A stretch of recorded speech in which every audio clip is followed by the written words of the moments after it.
Hey guys, Chris here from Carol at Miniature Horses.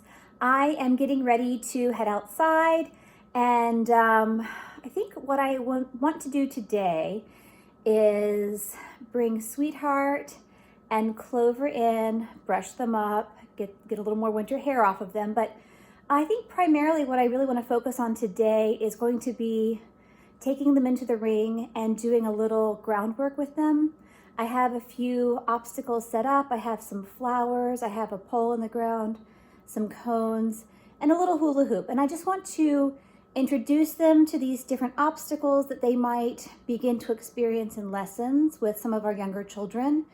And I want to make sure that they've seen everything, they're comfortable with everything, and that they'll understand if we start leading them around these things, over these things, through these things. So today, that's what I want to do, start introducing those two. They are the two primary lesson horses, minis, that we currently have. And so they will be my focus for today.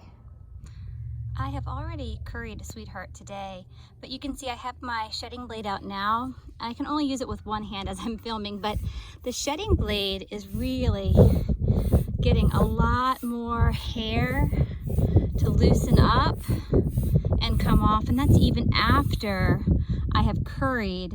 So it just goes to show that these shedding blades are very handy in getting this hair to loosen up and come on off. As I am grooming Sweetheart and running my hands over her, right, I felt a scabby spot right here behind her elbow on the left-hand side.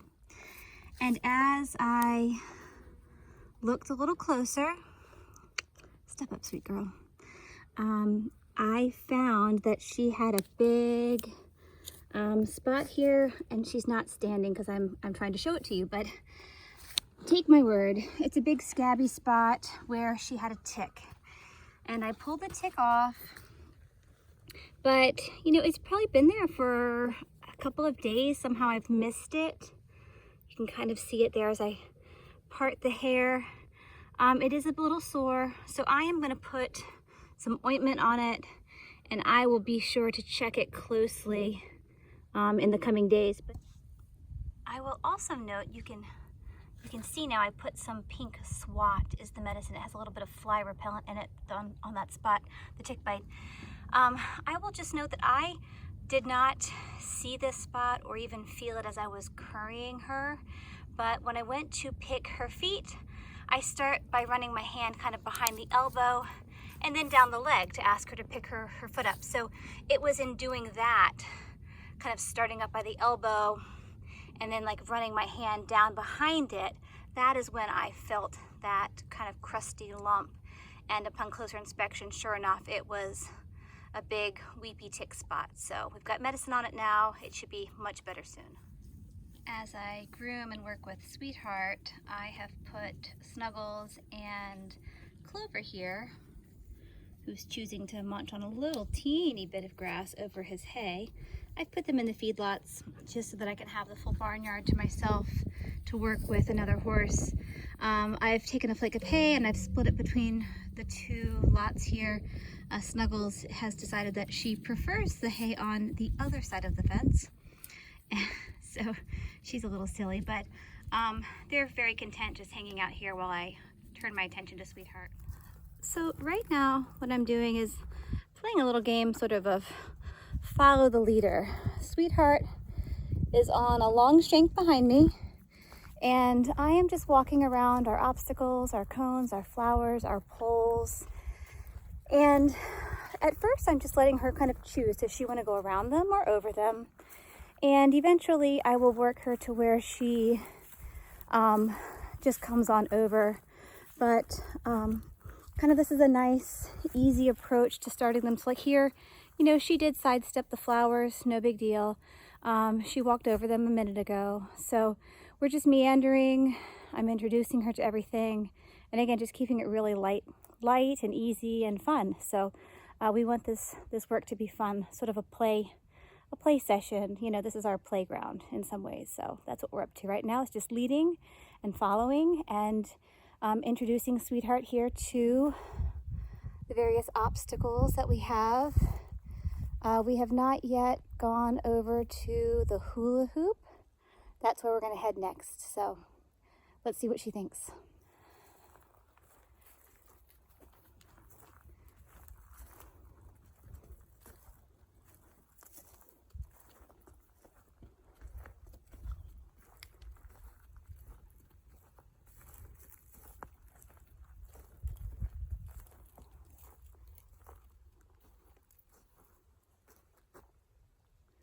Well, that's a good sign. She's going to stop with her nose inside of it.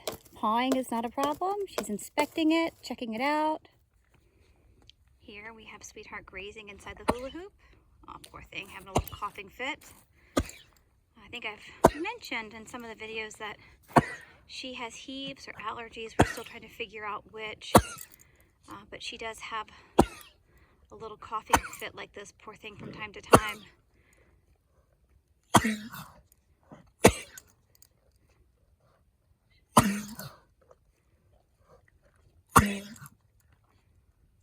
She coughs a few times like this, and then she seems to clear it.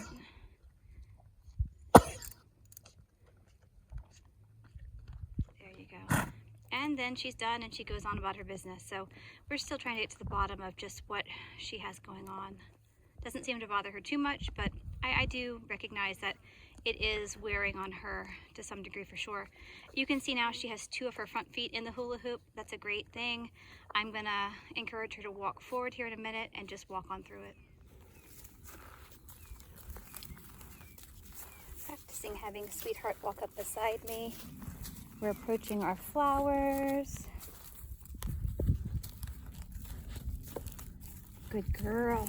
And oh, what a good girl. I just finished up with Sweetheart, introduced her to several new obstacles today. She did really, really well, was very pleased with her. I've turned her back out, and now I'm going to turn my attention to our friend Clover over there. I want to give him a good grooming, see if I can't get some more of that winter coat off of him with my shedding blade today. And then I'm going to take him down to the ring and see what he thinks of the obstacles. I have no idea if he's seen these things before. I suspect he has done some of this work before, just because the farm that he came from, I know that they do have lots of really fun, nifty things around their farm. So there's a very good chance that he's not going to bat an eye at a thing and just, you know, march right over everything. So that's what I'm hoping, that's what I'm suspecting. We'll see. So I do want to grab him now. I want to give him a good brushing, and then I'll see if I can't get a little footage of him down in our playground area. So it's a beautiful day. Sun is shining, sky is blue, ponies are happy. So it's warming up. It's really getting warm today. It feels like it's at least 75 outside. I don't have a vest on, so that tells you something. I do have a hat on. I always have my hats on. The sun is just so bright these days. So let me get to work with Clover, and can't wait to see how he does. As I work to brush and shed our friend Clover here, he's really relaxing. You can see he's got this back leg cocked. That's a nice sign of being quiet and relaxed. He's closing his eyes. I think he, 1, enjoys being groomed, and 2, certainly will appreciate once we get some of this extra hair off. The more I brush him with each day, and the more I get to know him and see him up close and personal, I'm just more and more fascinated by his coat color. He has, not only is he brown and some shade of he's white with some shade of creamy brown, but on some parts of his body, it could just be from the dirt, I don't know, but on some parts, like his neck here, it's a very light cream color and white. You can hardly tell the distinction from where the white is versus where the cream is. And then we move back here towards his back area and his rump. And I believe this whole area on his back, this whole area here, I think is actually going to be a creamy colored spot once he sheds out more. We'll have to kind of wait and see. But then on the other side, when I lift his mane up, it's really interesting. Oh, buddy boy, he's like, what are you doing? Oh, sweet boy, I want to let him know I'm coming up beside him. He doesn't see much with this mane, but underneath his mane, and I apologize, he's in a shadow here, but it's almost more of a grayish cream color, sort of a lighter version of his face and his knees that have that darker brown gray. So again, he just has all these really different, unique color aspects to his coat. He's just a really cool dude. Hey, buddy. So right now I'm walking around our obstacles with Clover here. He has a nice forward workmanlike walk. We're approaching the hula hoop for the first time. I'm curious to see what he thinks. Oh, he's gonna check it out. Oh, there, now I can show you. He was kind of sniffing it. Let's see. Oh, he walks right through it. What a good boy. That was great. That was the first time we had approached that. We're gonna walk over a little log on the ground. No big deal. I know you can't see much of this right now. Apologies. I'll try to have somebody out here helping me another day. Oh, he seems interested in our flowers here.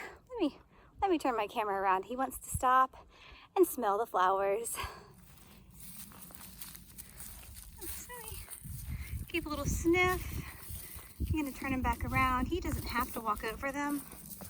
Just curious to see what he thinks, being in the vicinity of the flowers.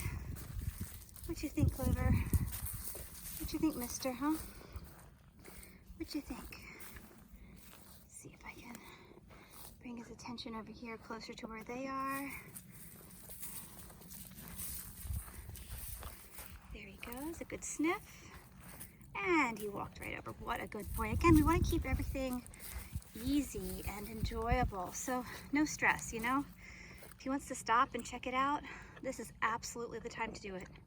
So even a little nibble of grass from time to time. If I had a child out here working with him, I would not encourage him to do that, but I am just beginning to get to know him and to let him sort of become acquainted to what we're doing and asking of him. So today is just really, really relaxed. I was super pleased with both Sweetheart and Clover today. They both, were very relaxed, happy to walk over and around all of our different obstacles. Sweetheart certainly had a quieter, more relaxed walk about her, and Clover was a little more workmanlike with a forward walk. But I think part of that is just who he is versus who she is. But they both did great, and I can really see them stepping right into a horsemanship program any day now.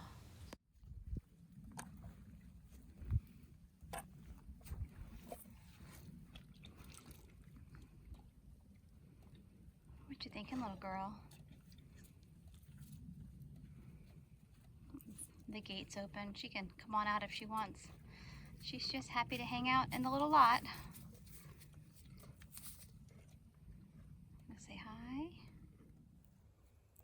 I'm real happy with how our temporary dry lot situation has worked out for Clover today. We'll certainly keep that up. If we find, though, that he still is getting too much grass, which I find it hard to believe because there is a very, very small amounts of grass in this half of the paddock. But if that were the case and we had to create him a complete dry lot, I think that we would, it's hard to say, I would almost want to find him a companion that truly needed the same thing. I would hate to put either of our horses, well, any of our horses out there with him. The ones that we have are doing really well on the grass. 3 of the 4 others are really young, and I would not want to restrict their diet unless they truly needed it. And so with Clover, that could be the case. It could be that from a metabolic standpoint, he will need to completely be off of grass. We'll have to see, time will tell.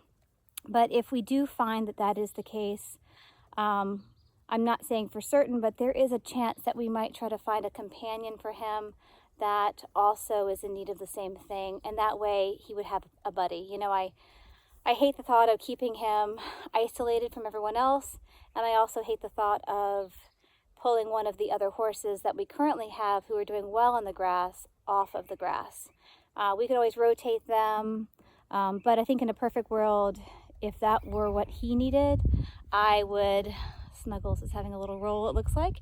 If that were what he needed, I would probably try to see if someone else had a horse that had similar needs. So we'll see, time will tell. As the sun is beginning to get lower in the sky, one of the last things I'm going to do today is plant our seed potatoes here. It's recommended that you plant your potatoes around St. Patrick's Day, and so we have our potatoes here. We have our other vegetables, broccoli, cauliflower, Brussels sprouts, and lettuce that are hardening a little. They will go into the garden in the next couple of days. And then on the back of the table here, yesterday, I purchased 2 little blueberry plants. They're quite small. We already have a couple of blueberry plants, and I was thinking it would be really nice to have just a few more to go along with them. So here on the farm, not only are we passionate about the horses, but we're also pretty passionate about gardening, and we usually have a lovely sizable garden. You can see my husband just finished tilling the full garden today, as well as putting up the deer netting and the woven wire, which blends right in real nice, which was our hope. It's a black woven wire on the bottom left-hand side. So the garden is in really good shape, and my job today now is to plant our potatoes and check on the sugar snap peas that are out in the garden. They probably need a little more water. And once I finish my time in the garden, I will keep an eye on the sun, but it might be approaching time to put evening hay out, and then I will turn Clover and Snuggles back out with everyone else. So yeah, a good day, a full day, and just a few more things on the list to do. Here I have just watered our sugar snap peas. I planted them a couple of weeks ago, could have been 3 weeks ago by now, 2 to 3 weeks ago. We have maybe 10 plants that have come up. I will probably overseed them tomorrow. I'd like to see more than just the 10. If I don't see any new growth by tomorrow though, I will go ahead and overseed them. Here in Virginia, we want to be able to harvest our mature sugar snaps by the early to mid part of June. So if I don't get them in now, they won't mature and yield a good crop before it gets too hot. So that's the thing. We really want them to be mature so that we can harvest as solid a crop as possible before the summer heat really gets here. Here's a quick look at the back of the garden fence. We have this brand new black woven wire on the bottom half, and then we have deer fencing that goes all the way up to the top. These posts, I believe they're 8-foot posts, so if they're in the ground a couple feet, we have every bit of 6 feet up above, might even have closer to 7 feet up above the ground level. These have been anchored in concrete for more stability, but this is that new fence line that we've just put up with the black woven wire and the deer netting at the top.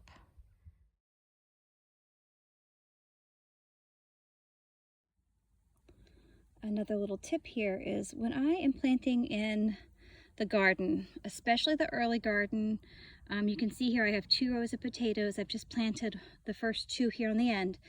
I am going to put a little stake, a little marker at each of the rows, and that way when we start watering them early spring, before they start to pop up, we will know exactly where to water. We'll know not to till or plant anything else here.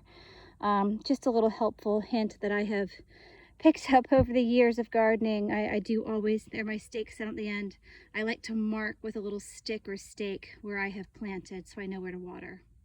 When planting your potatoes, it's recommended to plant them 4 to 6 inches deep. So the hole is close to 4 inches, the potato was sizable, and I'm now just going to cover it up with some loosely covered garden soil here. So then we have a little bit of debris and weed here and there. I'm just kind of setting aside, but yeah, 4 to 6 inches is the recommended depth, and they say 12 inches apart. One final little tip I have for you about planting potatoes for today. Because we have 2 rows of potatoes, I have planted the larger, healthier looking potatoes, the ones that have the larger eyes on them that are already beginning to sprout. I have put them at what I would call the top of the garden, closer to the backyard or the run-ins up there Whereas the smaller potatoes, the ones that we had to maybe cut in half that don't look to be quite as robust, they are here at the very edge of the garden where I know the soil is not quite as rich. It hasn't been worked and tilled and amended as much, and so my higher quality potatoes that I have the best chance at really producing are going to be on the upper half, and those that are a little lesser quality that might not produce as much are on the lower end. So last little task for the day. You may have just heard someone calling my direction. I'm not actually sure if it was Sweetheart or Snuggles, but it's time for me now to go down. I'm going to put Clover and Snuggles in with the other three. They've been separated all day long. It's about 7:30 right now. The sun has sort of just set in the front of the house there. So I'm going to go down, put maybe 2 to 3 flakes out, make about 5 piles or so. They didn't eat as much hay last night, and so I will put a little less out tonight, and I'll evaluate that in the morning, see if I need to readjust that more. But last thing on the to-do list today is to go down, put out evening hay, and let Clover and Snuggles back down into the bottom with their buddies. Thank you so much for joining us today. We had a lot of fun introducing Sweetheart and Clover to the obstacles in the ring, and wanted to give the update on Clover. He's doing really well in his semi-dry lot. That's been going well. And those potatoes, it is just past St. Patrick's Day, so I definitely wanted to get them into the ground and hope you enjoyed. We do love our minis, we love gardening, we just love being outdoors, and I hope that you do too. So check back soon, have a great rest of your day, and talk to you later. Bye guys.